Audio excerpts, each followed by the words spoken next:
A very good afternoon to all my dear students. I welcome you all into the Industrial Pharmacy first.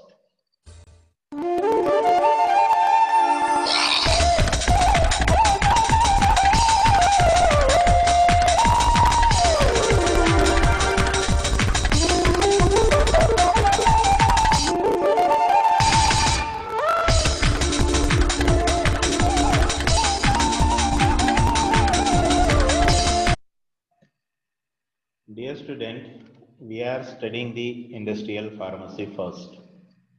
And while studying the Industrial Pharmacy first, we have to go through the study of different kinds of the dosage forms. Now, among all the different dosage forms, broadly these are classified as solid, semi-solid, and the liquid dosage forms. Among the liquid dosage forms, in our previous lecture, we had covered the details associated with elixir, syrup, suspension, and emulsion. As far as the solid dosage form is concerned, we had covered the details associated with the tablets and all the aspects associated with tablet manufacturing, its types, advantages, disadvantages, then granulation, the methods of preparation, then compression, etc. etc. Now, in the series of solid dosage form, today we will going to discuss one another dosage form which is very commonly and popularly called as capsules. Now, what this capsule is, what are their details, that we will going to come to know through next couple of slides. Again, it is very difficult to cover the details associated with the capsule in just one lecture. We require several number of lectures, some 4 to 5 like that. So we will try to cover all the aspects associated with the capsules during those lectures. So now let's beginning with the capsule. So our lesson plan and the learning outcome. That means once we will go through the details, after going through the details, what the student that should come to know or what is expected that the student should come to know after going through the lecture. So that is the learning outcome. So learning outcomes for the capsule is the what the capsule dosage form is, what will be the advantages and disadvantages of the capsule dosage forms, what is the composition production of the capsule shells, how these are going to be produced, how the capsules are going to be sorted, how they are going to be printed, and how they are to be stored as far as the empty capsules are concerned. Then we have to go for the hard gelatin capsules. That means the total details that will consist of the two different parts. That is the shell, its details, its manufacturing, and after forming the shell, there is a need to load the material into the shell. So that is the formation of the capsule. So based on the type of material, based on the type of shell, there are two different types of capsules which are said to be the hard gelatin capsule and the soft gelatin capsules.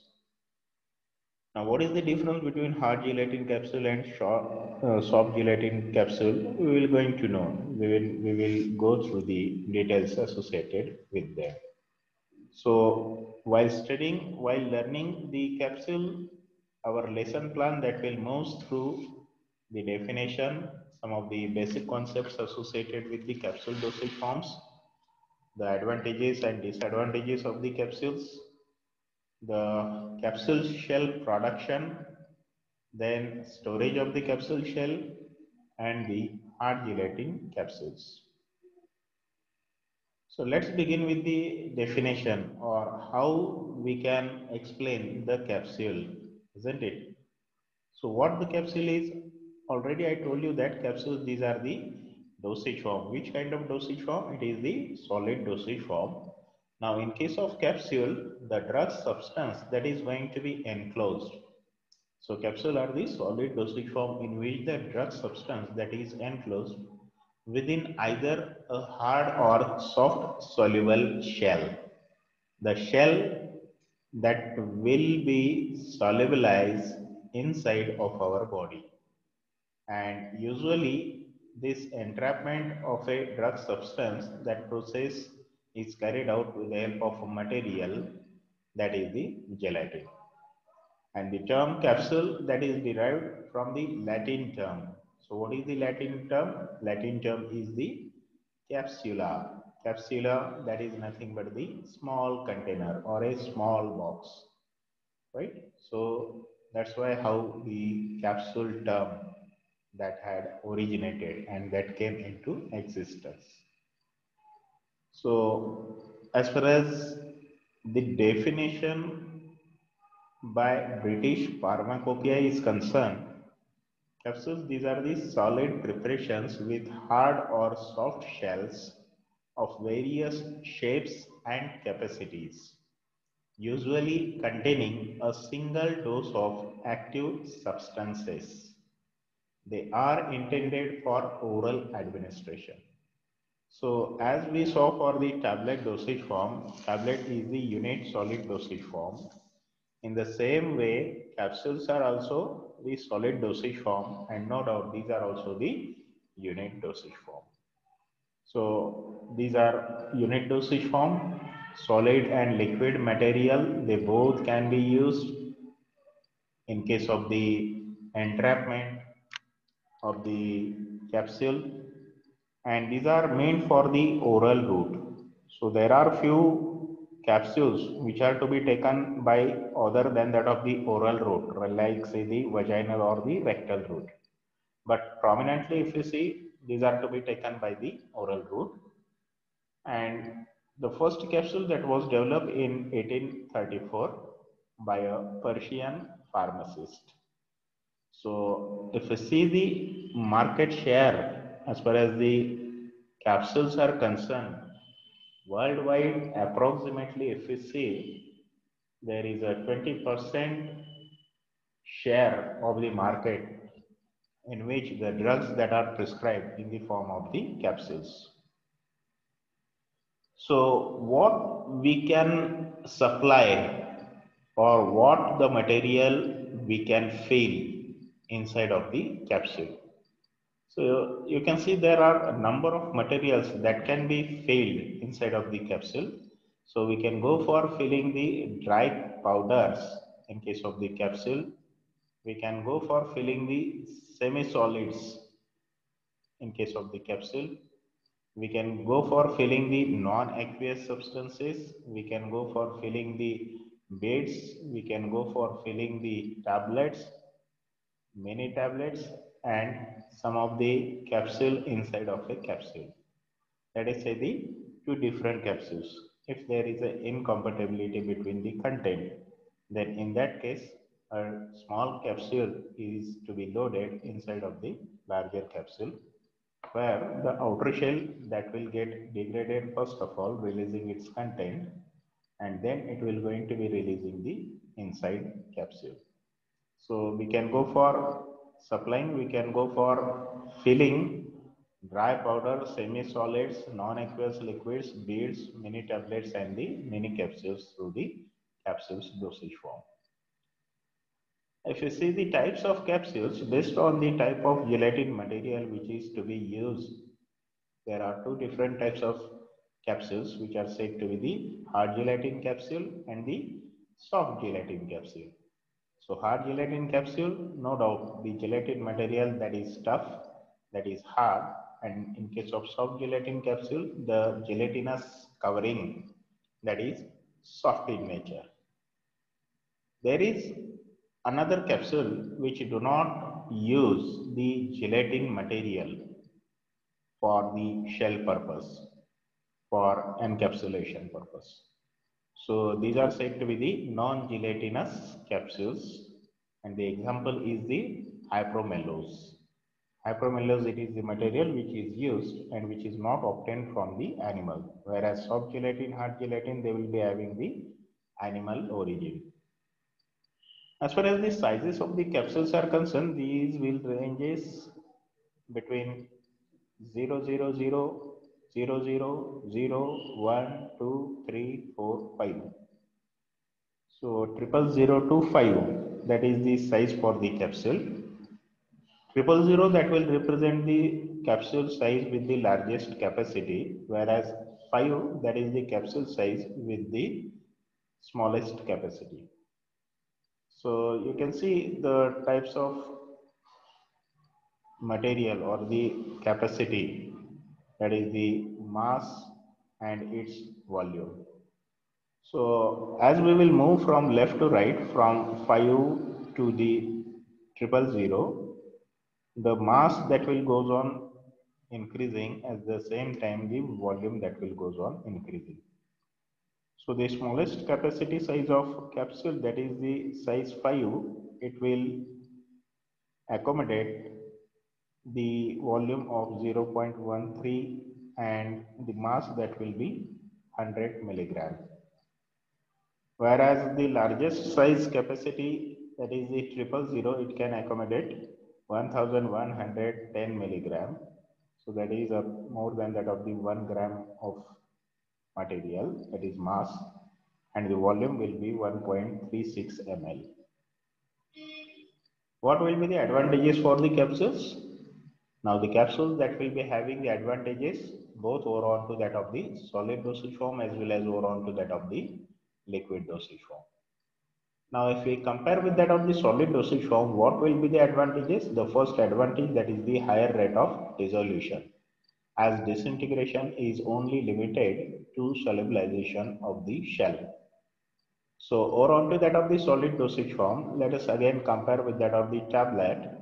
In case of tablet, the tablet has to undergo disintegration, where the larger granules, they has to break up into the smaller granule, then it has to go into the solution. But in case of capsule, only the shell has to be disintegrated. So that's why it is the advantageous point over on to that of the solid dosage form. In case of solid dosage form, it is difficult to mask the test. But in case of capsules, we can go for masking the test in a better fashion, in a better manner than that of the tablet solid dosage form. Over on to that of the liquid dosage form, the capsules, they will offer the uniform dosing. Uniform dosing in the sense that the capsule is the unit dosage form. That's why whatever the drug that is loaded inside of the capsule, that can be exactly delivered, that can be exactly administered. The same may not be there in case of the liquid dosage form because of the difficulty or inaccuracy in case of measurement of the dosing with the help of the metering devices. Better stability, as the content, they will not directly come in contact with that of the air, moisture and temperature, sunlight. So there will be a better protection. So there will be a better stability compared to that of the liquid dosage form. Modified release, that is possible in case of the capsule, that is not possible in case of the liquid dosage form. So we can go for modifying the shell and its properties so that the drug release, that can be modified, or we can prolong the release of the content from that of the capsule by giving the proper coatings. Other advantages, like say the easy to swallow because of its shape, because of its elongated shape. So it is easily swallowed and it will passes through the esophageal tube. Protection of the medicament, already I explained to you. Therapeutically inert and easy to digest. The gelatin as such, it don't have its own effect, its own pharmacological or therapeutic activity. So that's why these are inert and these are as from the biological source. They will get easily digested by the biological system. These are easy to handle and carry. easy to handle and carry in sense that the number of ingredients that are less compared to that of the tablet. So definitely the weight that will be less. Different sizes are available. Yes, based on the choice, based on the dose of a particular ingredient or active pharmaceutical ingredient, one can go for selection of a size of capsules from a wide range of available sizes from 5 to that of the 000. The product identification that could be possible because of the capsule shell, so that we can give distinct colorings to that of the capsule shell. That will be easy to identify the product. At the same time, we can go for printing onto the capsule shell, like say the name of the brand, the name of manufacturer, dose strength, and other requirement, like say the logos, monograms, holograms that can be imprinted. No need of complicated machinery, right? Because in case of the tablet manufacturing, we require the n number of machinery, like say from mixing, granulation, then fluidized bed, then dryer, then compression machinery, etc., etc. So that much number of machineries are not required in case of production of the capsules. Filling of incompatible substances in the same, that is possible with the help of the capsules, with the help of loading a capsule inside of the capsule. The two incompatible substances that can be given. Disadvantages: the stability is low as the material for shell, that gelatin, is very hygroscopic as it is from the biological origin, so it will be subjected to that of the microbial attack. So hygroscopicity, that is the property which will absorb the moisture and will get liquefies. Cannot be given to the unconscious patients because it is difficult to swallow in case of the unconscious patient. Highly soluble salts like say the iodides, bromides, and the chlorides, they generally should not be dispensed in the hard gelatin capsules. Their rapid release may cause gastric irritation. So the drugs, the compounds which will cause gastric irritation, that cannot be supplied, that cannot be given through the this capsule dosage form. Rate of production is lower as compared to the tablet, isn't it? Because the tablet that will be having several thousands to lakhs of number of tablet that can be produced through a single hour, through an hour, but that may not be possible as far as the capsules are concerned because of the filling operations, which will be time consuming. And then again, there is a locking of the cap over onto that of the body. So all that will take the time. And because of that, it is costlier one. But as the producibility is high in case of the tablets, so that's why the tablets are the cheaper one. So all these are the advantages. The efflorescent substances that may cause the capsules to soft. These substances, they cannot be supplied. Deliquescent material that may dry to the capsule shell too excessive. Because these substances, they will draw water from that of the capsule shell, and thus they will make the capsule dry and fragile. So this particular picture that will explains the overall process of the capsule shell production. Now the process that will begins with the pins. As you can see that these are the pins, right?